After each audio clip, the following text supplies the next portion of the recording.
Every department signs leases, but once a lease is signed, the real work begins.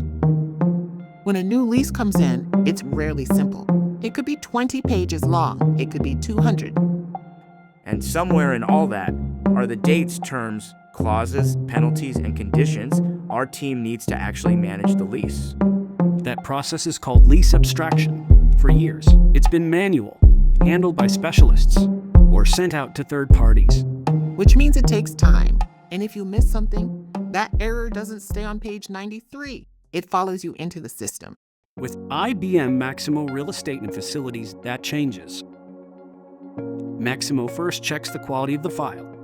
If the document isn't readable for a reliable result, it stops there. When the file is ready, AI helps abstract key lease details: terms, renewal dates, clauses, and exit conditions. It follows you into the system. What matters is trust. I don't just want the answer. I want to know where it came from. AI results can be traced back to the source text it came from.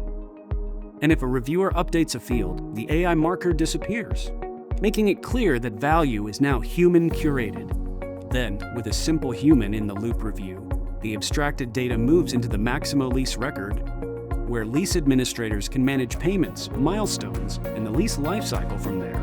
That's the shift from manual abstraction. Less manual effort, less risk of downstream errors, and a faster path from sign lease to managed lease. Maximo helps real estate teams move faster while building trust through a transparent human-reviewed AI process.